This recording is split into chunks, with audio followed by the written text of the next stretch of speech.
তীব্র যানজটে নাকাল ঠাকুরগাঁওয়ের পীরগঞ্জ পৌরবাসীর জনজীবন। নির্মাণাধীন ড্রেনের মাটিসহ নির্মাণ সামগ্রী রাস্তার উপর ফেলে রাখা, ফুটপাত দখল এবং অনিয়ন্ত্রিত যানবাহনের কারণে এই যানজটের সৃষ্টি হয়। এতে চরম ভোগান্তিতে পড়েছে পথচারী সহ সাধারণ মানুষ। সমস্যা সমাধানে ট্রাফিক পুলিশ নিয়োগ করা সহ প্রয়োজনীয় ব্যবস্থা নেওয়ার কথা জানায় প্রশাসন। ঠাকুরগাঁওয়ের স্টাফ রিপোর্টার জয়নুল আবেদিন বাবুলের তথ্যচিত্রে জানাচ্ছেন নাদিরা সুলতানা। নগদের সর্বোচ্চ বার 167 টাকা রিচার্জে পাবেন 1 লাখ টাকা পুরস্কার। আরও আছে প্রতি সপ্তাহে পুরস্কার ও ক্যাশব্যাক।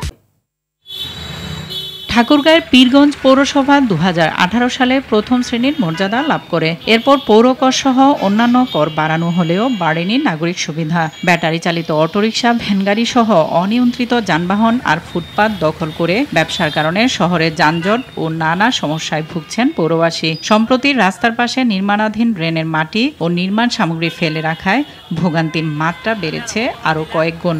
চরম দুর্ভোগে শিক্ষার্থী ও পথচারীরা। নগদের সর্বোচ্চ বার 167 টাকা রিচার্জে পাবেন 1 লাখ টাকা পুরস্কার। আরও আছে প্রতি সপ্তাহে পুরস্কার ও ক্যাশব্যাক। হাঁটা চলার জায়গাটা হচ্ছে অটো, ভ্যান এগুলো হচ্ছে দখল করে নিচ্ছে। পাথরগুলো রাস্তার উপর রাখতেছে, বালিও পাথর রাস্তার উপর রাখতেছে। যাওয়া আসা করতে সমস্যা হচ্ছে, ধুলাবালি খুব অত্যাধিক উঠতেছে।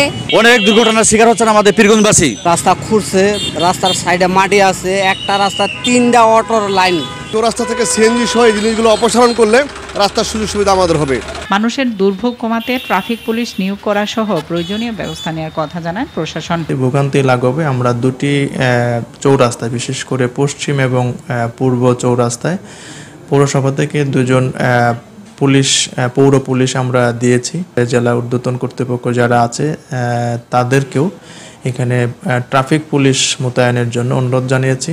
জনদুর্ভোগ লাঘবে দ্রুত কার্যকর ব্যবস্থা নেওয়ার দাবি পৌরবাসীর। নাদিরা সুলতানা, RTV।